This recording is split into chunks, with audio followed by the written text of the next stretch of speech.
السلام علیکم و رحمت الله و برکاته. شنوندگان عزیز، امروز چه خیلی که در بالای اکران بوده معلوم است کامنتاری است و جواب از سوال های کامنتاری است. آغاز میکنیم سوال های دادن و کوشش میکنیم جواب بگردونیم.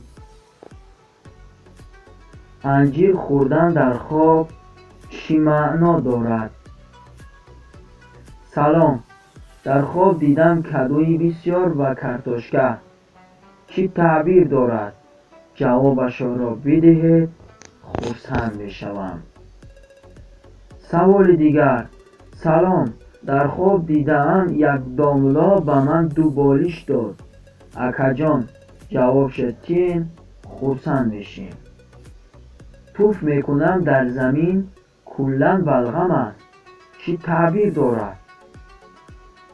این 4 کامنتاری که به ما آمده است از برادران ما، از دوستان ما، از رفیقان ما آمده است و ما کوشش میکنیم بسیار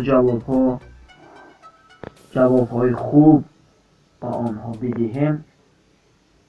فقط جواب میدهیم. آغاز میکنیم.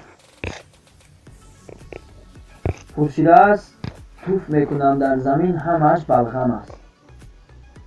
توف در خواب نشانه جادوگری است. نفری که در خوابش بلغم توف میکند در بیداری شفا یافته، حالش به میگردد. آب دهان توف کردن در خواب معنای آن را دارد که شخصی چنین خواب دیده در سخن کرده خود استوار نمی‌ایستد. شخصی که در خوابش توف میکند سخنانی نامطلوب به زبان میآورد.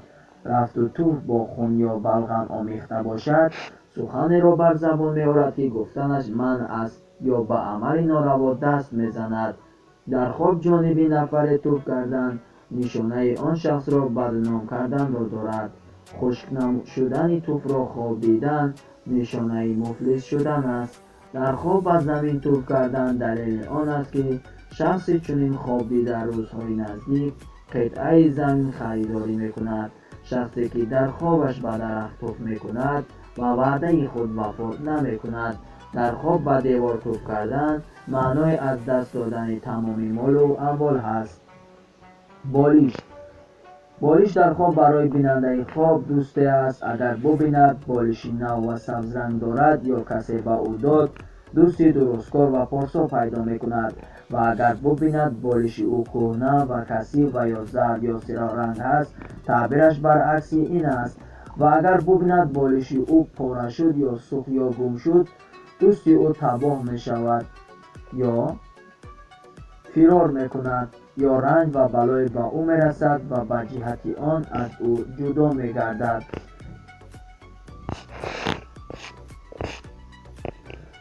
برادر دیگر میوه انجیر خواب دیده است. در خواب اگر انجیر خواب بینی آن میوه بهشت است از تاجران.